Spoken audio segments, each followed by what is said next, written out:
Kemudian juga Pak Marzuki menyoroti satu hal, ketika hukum itu hanya terbatas pada pasal-pasal formal, maka orang kemudian akan terus beradu pasal. Sehingga hukum kemudian kehilangan esensinya untuk memberikan keadilan kepada rakyat. Artinya apa? Ketika pasal-pasal hukum ditegakkan, rasa keadilan masyarakat ternyata tidak bisa terpenuhi.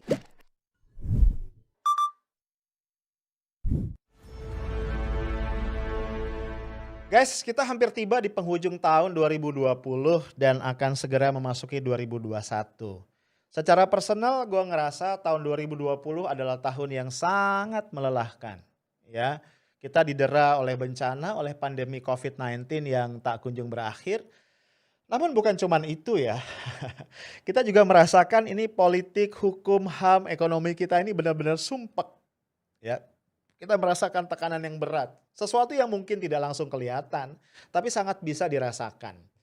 Ya, satu hal yang bagi gua menjadi catatan penting di 2020 ini adalah persoalan penegakan hukum dan hak asasi manusia.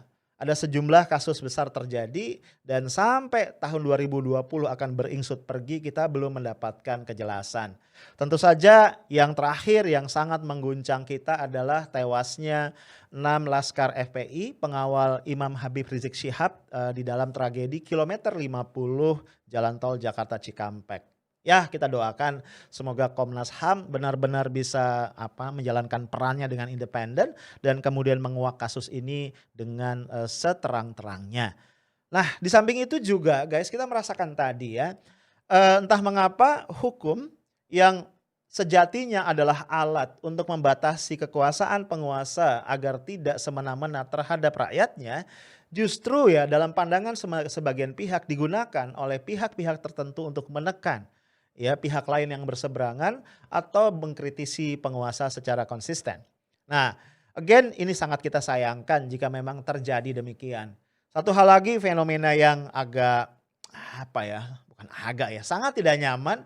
Entah mengapa bangsa kita nih ya, semakin hari semakin baper terhadap segala sesuatu yang namanya kritikan atau ujaran-ujaran yang mungkin tidak sesuai dengan isi hatinya. Jadi ini komponen-komponen masyarakat sipil ya beberapa ya tidak semua itu semakin kerap mengadukan, saling mengadukan satu dengan yang lain. Dan yang juga gue sayangkan adalah bahwa pengaduan-pengaduan itu kemudian direspons dengan serius ya oleh aparat penegak hukum. Yang terakhir ya, misalnya bagaimana Ustadz Haikal Hasan diperkarakan ke polisi hanya gara-gara masalah mimpinya. Ya, ini menurut gua parah ya, parah.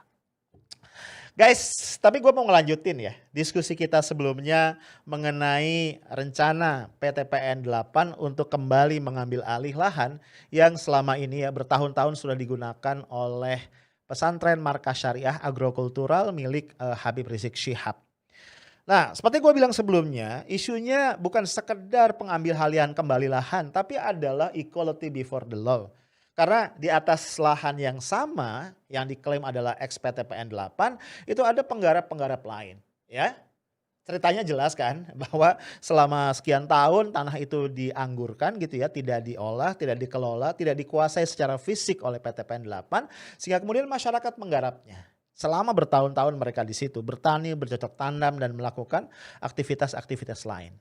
Dan dari para penggarap inilah kemudian Habib Rizik Syihab membeli tanah tadi dan di atasnya didirikan Pondok Pesantren Markas Syariah. Ya, sebuah unit kegiatan sosial yang berkecimpung di bidang pendidikan, bukan unit bisnis dan bukan digunakan untuk keuntungan pribadi. Nah, sehingga sementara pihak kemudian sangat menyayangkan. Ada apa? Ya, ada apa kemudian PT PN 8 begitu bersikeras untuk mengambil alih kembali lahan ini setelah ditelantarkan beberapa tahun. Cukup lama ya, lebih dari 20 tahun. Nah, ternyata yang terusik dengan kejadian ini bukan cuma kita, orang-orang biasa. Ya kalau gua apa sih ya, cuman bisa ngomong apa yang menjadi keresahan gua. Mantan Ketua DPR RI, politisi Partai Demokrat Pak Marzuki Ali juga ternyata terusik. Dan beliau menulis sebuah surat kepada Pak Mahfud MD sebagai Menko Polhukam. ya. Yuk kita lihat suratnya seperti apa. Bismillah. Ini suara hati disampaikan kepada penguasa negeri ini lewat saudaraku Profesor Mahfud. Tanah HGU Megamendung yang dimanfaatkan oleh HRS untuk pesantren adalah tanah negara HGU yang sudah puluhan tahun digarap rakyat. Kemudian dibebaskan oleh HRS dengan mempergunakan dana umat termasuk dana HRS sekeluarga. Tanah tersebut dibebaskan dan diwakafkan untuk kepentingan pendidikan. Saat ini tanah itu digugat kembali oleh PTPN. Terlepas apakah itu ide direksi atau ada pesan khusus dari kekuasaan, tapi tanah itu bermanfaat untuk umat. HRS ada kesalahan, bahasa terlalu kasar dalam berdakwah. Apakah itu dibenarkan atau salah, saya bukan ahlinya untuk mendebatkan. Saya memohon, demi kepentingan umat, HRS boleh dihukum kalau dinyatakan bersalah oleh pengadilan. Tapi aset yang bermanfaat untuk umat sebaiknya jangan turut dihabisi. Terus terang hati ini sangat tidak terima. Padahal banyak koruptor asetnya tidak dihabisi. Justru hidup enak di penjara. Keluar kembali hidup mewah. Belum lagi jutaan hektar yang dikuasai konglomerat. Pasti banyak pelanggaran hukum di dalamnya. SBY sendiri saya kritik. Karena membiarkan konglomerat itu menguasai lahan yang ratusan ribu hektar. Dengan alasan mereka mendapatkan sesuai aturan. Tapi aturan tanpa melihat keadilan, maka aturan itu zalim. Mohon Prof, dengan amanah kekuasaan saat ini, berpihaklah sedikit demi keadilan yang dirasakan semakin sulit di negeri ini. Semua bisa berargumentasi bahwa hukum ditegakkan. Tapi hati nurani kita pasti berbicara tentang benar dan salah. Mohon maaf kalau tidak berkenan. WA ini dihapus saja. Tapi bila tersentuh untuk berbuat, saya berdoa. Semoga Allah akan menolong siapapun yang berbuat dengan niat baik dan ikhlas. Wassalam. Marzuki Ali. Guys, mata gue tuh kayaknya basah ya pas baca surat ini ya. Di satu sisi gue bersyukur masih ada orang seperti Pak Marzuki Ali yang jabatannya pernah ya di jabatan yang sangat tinggi, politisi senior ya, itu masih punya hati nurani dan bicara apa adanya. Ini gue bersyukur banget sehingga setidaknya again kita masih punya titik-titik harapan di tengah pekatnya dunia politik kita.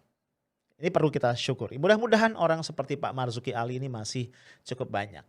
Dan yang menarik adalah Pak Marzuki kemudian melakukan langkah konkret yang masih ada di dalam kontrol dia, yaitu menyurati sahabatnya Mahfud MD. Nah ini notes gue yang pertama. Yang kedua, kalau kita baca dengan teliti suratnya, ketara banget bahwa Pak Marzuki Ali ini sudah lama memendam ketidaknyamanan, concern terhadap kondisi negara. Ya, bagaimana misalnya para koruptor ternyata tidak dimiskinkan. Ya, kita tahu ya kalau di penjara itu ada kelas-kelasnya kayak hotel dengan biaya yang bisa dikeluarkan dengan dana mereka yang tak terbatas. Walaupun mereka di sel, mereka ditahan, mereka bisa menempati sel-sel yang mewah. Jauh berbeda dengan sel yang harus dihuni oleh para napi kelas teri. Ini bukan hal baru ya, fakta yang sudah terbuka telanjang di depan publik. Dan sampai hari ini tidak terselesaikan. Ya, dan rata-rata ya napi korupsi itu kan kaya raya. Ya yang lebih menyakitkan lagi karena mereka tidak dimiskinkan, pada saat mereka keluar dari penjara mereka bisa kembali untuk hidup mewah. Menikmati mungkin sisa-sisa hasil korupsinya. Kemudian juga Pak Marzuki menyoroti tentang tanah. Ya, bagaimana tanah negara yang jutaan hektar itu ya, nanti gua ada datanya, itu ternyata bisa dinikmati oleh para konglomerat, para taipan dengan tadi skema HGU. Ya sebagian masuk sebagai land bank yang gak diapa-apain. Dan ini gak diambil kembali oleh negara. Nah kemudian juga Pak Marzuki menyoroti satu hal. Ketika hukum itu hanya terbatas pada pasal-pasal formal. Maka orang kemudian akan terus beradu pasal. Sehingga hukum kemudian kehilangan esensinya untuk memberikan keadilan kepada rakyat. Artinya apa? Ketika pasal-pasal hukum ditegakkan, rasa keadilan masyarakat ternyata tidak bisa terpenuhi. Dan ini kita prihatinkan. Ya, tadi kita mengaku bahwa kita adalah Rechtsstaat, negara hukum, tapi pada dasarnya atau pada sejatinya ternyata mungkin sekali kita sudah berubah menjadi Makstat atau negara kekuasaan. Jadi bukan lagi berlaku rule of law, tapi adalah ruled by the ruler. Ya, ini kan bahaya. Ya, jadi bukan lagi kita menegakkan hukum, ya, hukum itu kemudian mengatur kehidupan, tapi kehidupan bernegara kemudian diatur oleh para penguasa. Nah, yuk kita lanjut. Guys, kalau kita lihat ya, HRS ya dalam hal ini adalah pesantren agrokultural markas syariah, itu hanya menguasai HGU ya, XPT PN 8 itu beberapa hektar ya. Itu pun digunakan untuk kepentingan sosial. Ya, saat itu gue cerita santrinya tidak bayar, kemudian mereka belajar dipersiapkan untuk masa depan mereka. Mereka juga belajar bagaimana melakukan konservasi lahan. Gue nggak tahu ya, dalam hati kecil gue tuh berpikir begini. Kalau misalnya ada itikat baik, harusnya ini solusinya bisa win-win ya. Karena toh lahan itu sudah tidak dikuasai secara fisik oleh PT PN 8 selama sekian puluhan tahun ya. Dan itu kemudian digarap oleh masyarakat dan Habib Rizik membeli dari masyarakat penggarap tadi. Ya, bahkan kalau kita tadi refer kepada FB-nya Wawat ya, itu kan juga ada satu orang ya, purnawirawan jenderal di situ ya, yang merupakan pemilik sebelumnya di mana HRS membeli tanah itu. Maksud gua kan tidak susah sebenarnya negara itu menghibahkan tanah itu. Toh tanah ini digunakan untuk pendidikan, untuk kegiatan sosial, bukan untuk kegiatan komersial sekali lagi.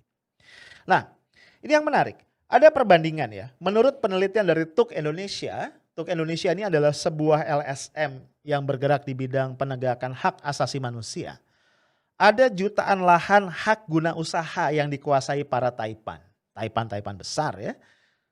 Sebagian itu merupakan land bank yang sampai hari ini belum dimanfaatkan atau belum digunakan.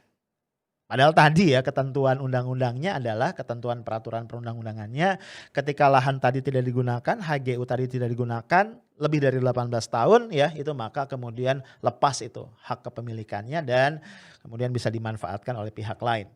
Nah, ini kita tampilkan ya tabel yang diambil dari risetnya TUK Indonesia tentang siapa saja Taipan pemilik HGU paling luas di Indonesia. Nah, nggak tahu kenapa ya, gue menangkap kesan nih kayaknya salah satu ciri dari banyak pejabat tinggi Indonesia adalah kagetan. Ya, ketika merebak isu apa di media, termasuk media sosial, kaget, baru dengar gitu ya. Ketika ada data apa beredar, kaget, baru dengar, akan saya klarifikasi. Gue nggak tahu ya, ini para pejabat ini punya staff apa enggak ya yang mensuplai informasi yang sifatnya up to date. Gue nggak tahu lah, gue nggak komen karena gue belum pernah jadi pejabat dan nggak pengen amat juga ya jadi pejabat. Nah, jadi gue kaget karena Pak Mahfud kaget. Ini kita sertakan ya screenshot beritanya. Jadi Pak Mahfud tuh kaget ketika mendapat daftar grup pengusaha ya, yang grup pengusaha yang menguasai tanah tadi ratusan ribu hektar. Dia kaget. Gue juga ikut kaget karena Pak Mahfud kaget. Nah, ketika membaca itu, ini responnya Pak Mahfud ya. Saya dapat kiriman daftar grup penguasa tanah HGU yang setiap grup menguasai sampai ratusan ribu hektar. Ini gila. Penguasaan itu diperoleh dari pemerintah dari waktu ke waktu. Bukan baru. Ini adalah limbah masa lalu yang rumit penyelesaiannya karena di cover dengan hukum formal. Tapi kita harus bisa. Ya, ini dari akun resmi Pak Mahfud ya, tanggal 25 Desember kemarin. Ya. Nah, jadi Pak Mahfud suka kaget juga ya ternyata. Termasuk tadi ya ketika dapat surat atau WA dari Pak Marzuki Ali juga dia bilang dia belum tahu kasus ini. Nah guys, kembali yang ingin gue garis bawahi, ya itulah kondisi penegakan hukum kita. Inilah catatan kita menjelang akhir tahun 2020. Kalau gue ngelihat selalu ada hikmah dalam setiap kejadian. Pada satu sisi ini mungkin kembali adalah cobaan atau pukulan berat bagi saudara-saudara kita di FPI, di pesantren markas syariah, bagi Habib Rizik Syihab. Ya, pada satu sisi. Tapi kan selalu ada sisi terang ya yang mendampingi sisi gelap ya. Sisi terangnya adalah kemudian ini terkuak ke masyarakat, kepada kita semua. Sehingga kita tahu ada apa ya. Kita semakin tahu bahwa begitu banyak pekerjaan rumah menyangkut keadilan hukum di negara kita yang harus sama-sama terus kita kuak, terus kita buka, kita suarakan agar kemudian disambut oleh pihak-pihak yang berwenang untuk dibereskan. Ya, satu hal yang kembali ingin gue garis bawahi adalah ke depan ya, di hari-hari yang akan datang di tahun 2020 menjelang akhir dan juga mungkin lanjut ke tahun 2021, ada beberapa hal yang akan menjadi titik pengamatan dari masyarakat, dari warga negara atas sepak terjang negara. Beberapa yang gua catat terkait dengan kasus ini. Pertama misalnya, apakah kemudian yang harus mengosongkan dalam 7 hari ya tadi ya lahan ex-PTPN 8 ini bukan cuma pesantren Markas Syariah, tapi para penggarap lain yang puluhan jumlahnya yang ada dalam daftar yang tadi udah gue tunjukin. Itu yang pertama. Ya, apakah kemudian keadilan ada di situ? Kemudian apakah ada solusi win-win? Ya, apakah kemudian pemerintah tetap dengan yang disebut oleh beberapa pihak politik jalan buntu atau kemudian justru mencoba untuk menawarkan solusi win-win? Misalnya ya, Markas Syariah mendapatkan ganti rugi. Lahannya diminta dikosongkan, mereka bisa pindah ke tempat lain dengan dana ganti rugi yang diberikan oleh negara. Atau oleh PTPN 8 ya yang mengklaim kembali tanah itu. Dan yang terakhir yang mau kita lihat ya, apakah ya para pemegang HGU yang merupakan taipan-taipan besar itu juga kemudian kembali diteliti ya sejauh mana status tanahnya, apakah tanahnya dimanfaatkan dengan baik, apakah tidak ada aturan perundang-undangan yang dilanggar. Intinya kita berharap ya hukum kita tidak lagi seperti pisau yang sekedar tajam ke bawah namun tumpul ke atas. Sekedar mengingatkan karena kita orang beragama, the Prophet Muhammad mengatakan, inilah yang menyebabkan umat-umat sebelum kalian hancur, kata Nabi. Ketika orang-orang yang lemah itu berbuat salah, hukum begitu tegas atas mereka. Tapi ketika orang-orang yang berkuasa berbuat salah, hukum itu begitu lemah dan tumpul. Itu aja dari gua. Stay tough, smart, and professional. Assalamualaikum warahmatullahi wabarakatuh.